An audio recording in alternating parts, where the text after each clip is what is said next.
Ready? Ready. Hey guys! Welcome back to She's Diabetic. Thank you for joining us today. Today I have a very, very special guest with me, and that is my dad. This is Larry, also known as my dad, and he is my special guest, and he has been very kind and willing to talk with me today because he has been a type 1 diabetic for over 60 years. That's right. And so I thought, this is too good. I gotta interview him. I gotta get the info. So really we're just gonna kind of have an open discussion about what it's been like to be a type 1 diabetic for this long, some of the changes, some of the improvements, and just kind of an open discussion about that. So I've got a few questions, but we'll just kind of roll it out and see what happens. Sure. So, you have been a type 1 diabetic for 60 years. Question for you. Were there blood glucose monitors when you were diagnosed? No. The only thing that was available for testing for diabetes other than going to the hospital and having blood drawn. Yeah. But at home, the only thing that you could do in those days was to test for sugar in the urine. Okay. And obviously, once you detect there's sugar in the urine, that's a long time after the sugar has been high in the blood. Yeah. And even then, it was, you could test for 2%, 1.5%. You actually mixed a tablet up in a test tube with a little bit of urine, a little bit of water, and dropped this tablet in, and it would turn color. Okay. Blue was good because that meant there was no sugar in the urine. Uh-huh. And bright yellow, I think, was when, bright yellow was when there was. You were, and the shades of that, you'd hold it up to a shade chart, and you determine what your actual urine sugar level was. Wow.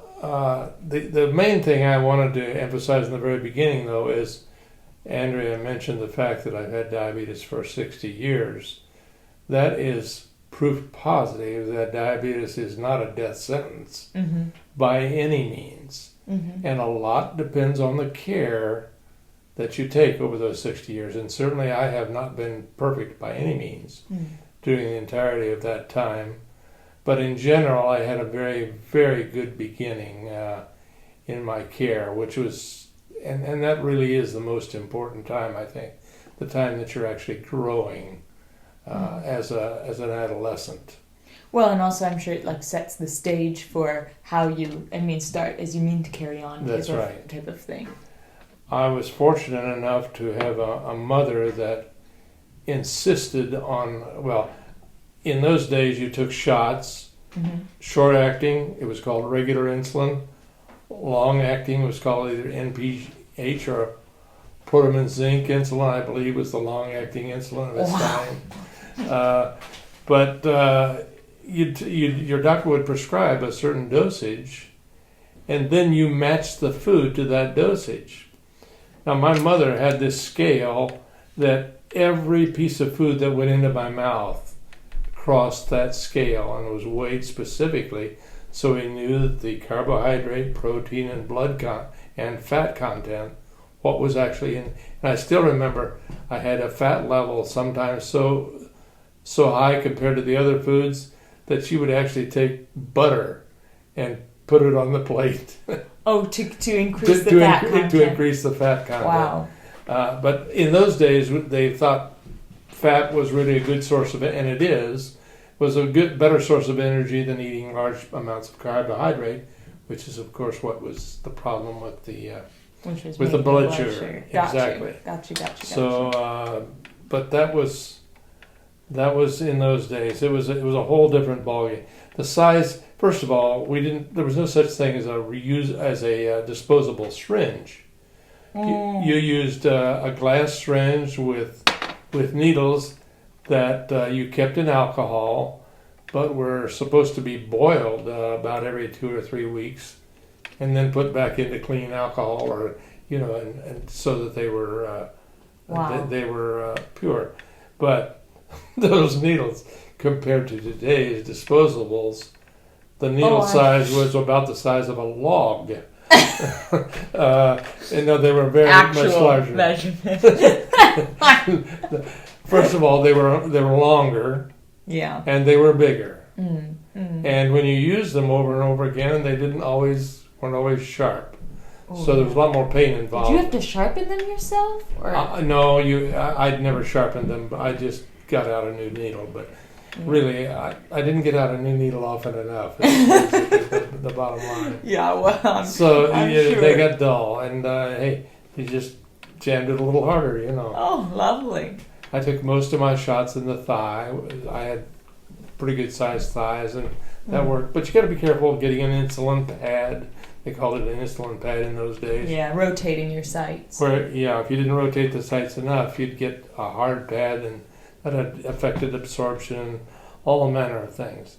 But the improvements over the years have been so substantial.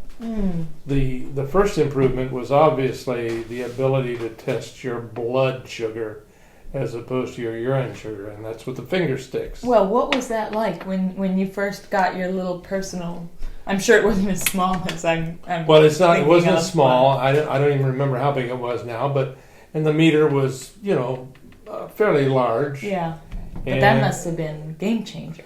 It was a game changer, although, it was more painful than peeing. Than peeing. Mm-hmm. That's right. So you did finger sticks, and the finger sticks were, again, a little bit bigger than they are now. Yeah. Less developed finger sticker and so on.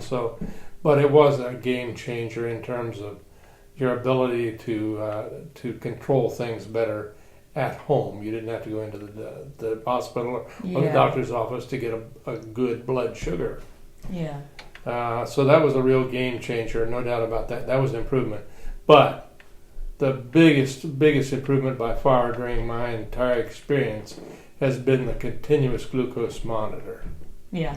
Now that is a game changer. Yeah. It really is. To be able to look down at a device and determine every 5 minutes what your blood sugar is now gives you enormous ability to control your blood sugar, especially when you have an insulin pump and can administer small or larger amounts depending on how much you need. Yeah. Well, even before we started filming this, I was like, okay, should we go ahead and film? Where's your blood sugar at? I'm gonna check where mine's at. Normally, we'd be running over to our separate machines and pricking our finger sticks and whatnot. But he's got his Dexcom reader. I've got my iPhone. We just looked on it real quick, knew we were good to go, and then that was that. Which is just actually it's something. I mean, I've experienced in my time as well, from going to just finger sticks to that CGM process, and that is amazing. And the other thing I was wondering, because for me, the thing I remember most was I started on vials of insulin with the syringe. Right. And then when pens were introduced, that was a big shift for me, as in those pens were just so much easier to use than pulling in and out, the air and balancing that all out in the vial and making sure you have enough. And then, the pen was just, that combined the two. Would you say that was a big shift? I didn't like the pen as well as sometimes. First of all, a pen, it had those ratchets in it. Yeah. You dial it up. Sometimes you couldn't tell when you were really pushing down on the pen, had I reached the final ratchet or not. Okay, yeah. So the pen, although I did use the pen for a long time, and it is nice in that it's all packaged up, ready to go. Your insulin, you just stick it in your pocket and you're good to go. Yeah. But I didn't like the pen for that reason. I like seeing the insulin in the vial and knowing exactly. And then I could see when I had it all the way in. Yeah. Well, and I think actually saying that, a lot of people still really like that and utilize the vial and needles for that very reason. I think that, and it's a little bit less expensive too when you buy it in vial and use disposable needles than Yeah, it is probably. Yeah. with a pin, at least for some people. Yeah. So yeah. Now I can discuss a little bit about what I view to be the primary value of an insulin pump. Yeah, well, I was actually just going to come on to this Okay, because good. I was thinking like that is the CGM and the pump I would like, and obviously that's the most advanced technology we have on the market to date, and I would say that has made a huge leap forward in accuracy and control. So yeah, feel free to talk about that. Yeah, the CGM and the pump sort of go together. I mean, I'll discuss really as a set more than anything else. But in my view, in addition to the convenience of an insulin pump, the primary value of an insulin pump is really not in administering insulin for the meal, as you would expect it to be. Mm-hmm. In my view, the primary value of a pump is the basal rate. Yeah. It turns out that when you take long-acting insulin, Like Atlantis. it is level, and it stays level, and it eventually tails off. Yeah. But that isn't what your body needs as basal. Mm. Your basal needs during the day vary. You don't even realize that until you have an insulin pump where you can vary that basal rate throughout the day. For example, I'm just going to clarify something here for people that may not know quite what we're talking okay. about. The bolus is what you would take with your meal, and the basal is your background insulin, which a normal pancreas produces as and when the person needs it, but we always need a background base rate of insulin, and that is known as the basal. So, and the pancreas, the natural pancreas will vary that basal throughout the day depending on what's going on in the body. For example, me personally, my basal rate goes up fairly enormously at 4 o'clock in the morning. Mm. Yeah, very odd to me because I'm asleep. But at almost invariably, if I had a straight line delivery, my blood sugar would rise substantially beginning at about 4 o'clock in the morning.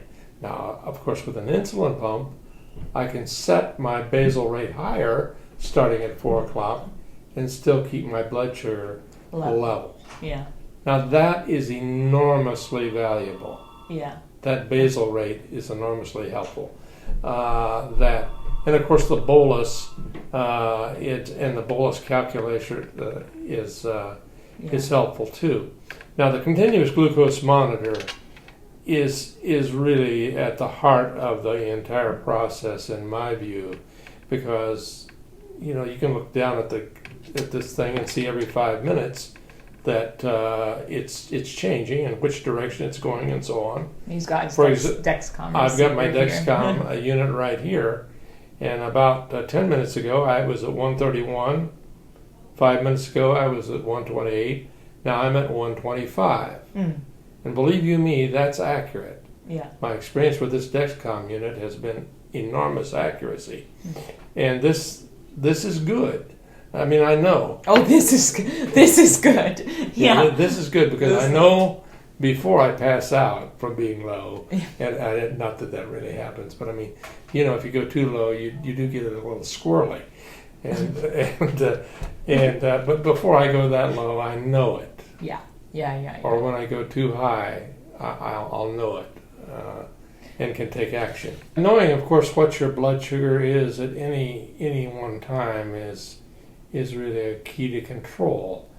I will say, though, that this is somewhat of a negative and a positive at the same time. I can say that since I was 15 and first contracted diabetes, I probably have not gone more than an hour or two maximum without thinking about my diabetes. Not that I had to spend a lot of time thinking about it, It crosses the mind. But it crosses it? the mind because it is continuously with you. And it is a changing thing. It's not like something you take a pill for once a day and you're good. Yeah, set it and forget it. No, it's not a set it and forget it business. Yeah. So, you do need to know where you are and how you are and so on to maintain the best possible control. Now, as I mentioned earlier, I think that my mother weighed every ounce of food that went into my body in the beginning. And then I went away to college, and I was actually went to a college where they happened to have a diet kitchen where I could maintain that same thing. However, of course, when you go to college, things get a little bit more out of control. No, you don't say. And then when I got out of college, well, things were really really out of control before I was married, so you get a little. But the better care you take of yourself, the longer you're going to have a good life. I mean, the consequences of not taking care of yourself are just so enormous that they're really, when you think about it, it needs to be done, and you will enjoy the benefits of doing that. There's the bad consequences, of course, are loss of limbs, loss of eyesight, and eventually loss of life, of course. Yeah, but we all end up there, so I mean... Well, we all end up there, yeah. We'd just like to delay it a little longer, perhaps, than tomorrow. Well, and I think ultimately, like you say, I mean, and maybe you can account for this. I know when I'm going through a time when I'm not giving as much care to my diabetes as I need to, I feel the effects in my energy, in my sleep, in my body. Just when I'm taking better care, I feel better. When I don't and am not devoting as much care, I don't feel as good. But like you say as well, there is that mental thing. When you are devoting the care that you need to give, you're paying attention. You're paying attention, and that requires mental engagement, right. which can sometimes I can feel a little bit like agitated by, like, I just want to forget about this for a day. I just want to forget about it. I guess that's and there's never a day never a day in your life you will forget about it totally. But that's all right. It's become easier to do than it used to be.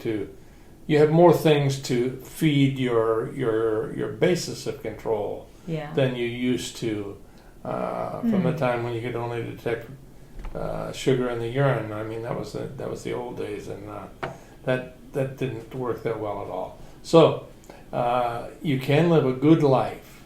You really can live a good life. I will say that over time it becomes a new normal. In my particular case, as I've aged, I've become less sensitive to low or high blood sugars. You sort of reach a new, you never really know what life would have been without diabetes. So sometimes you don't know really that your energy level, how far down it has gone. Yeah, absolutely. It's a new normal. Yeah. So you don't know where you would have been with, but that doesn't make any difference whether you know or not. You just do the best you can with what you're doing today. Yeah. Oh. Yeah. Well, I think that's kind of a strong point to end on, really. It really is, yeah. Well, there we have it. Thank you so much Thank you for having me. For being my guest and being so open and honest and, sharing all that. I think hopefully this is interesting to you guys. Kids that are diagnosed now are going to be exposed to much better technology and continued advances in the field of diabetes. But here's someone who he was diagnosed when there weren't even any at-home blood glucose monitors, and you're sitting here and you're cracking jokes and you're going strong. So let me just say one thing, and I forgot I wanted to include this. Okay. When I was first diagnosed by my doctor at age 15, he's told me, he said, you know, you really don't have much to worry about because within 5 years we're going to have a cure for diabetes. I'm sure of it. Yeah. Well, 5 years came and went. Oh, it's going to be another 5 years, then I'm sure we'll have it. Well, here we are 60 years later, and we still don't have the cure. But we do have the treatments that are much, much better. We do have the treatments, and I think, I mean, maybe it is foolish to think, and sometimes I don't even want to let myself think this, but I do think a cure is around the corner, if not already possible to, say, close the loop on an insulin pump. But there are, of course, hoops for medical companies to jump through in order to do that. And some people are at a grassroots level, I guess you could say, doing their own looping. So that's that is an interesting point. Yeah, it is. Well, and the cure, of course, he had in mind was... Mom! The cure that he had in mind was a cure where there was no insulin to be administered at all. Yeah. The pancreas would be solved, everything would be wonderful, and we'd be good to go. But that didn't happen. But hey, I've still lived a good life. And you're living a good life. And we'll continue to do so. Exactly. So that's been a chat with a person that's been type 1 diabetic for over 60 years. 60 years, yes. And, that gives you a little perspective. It does indeed.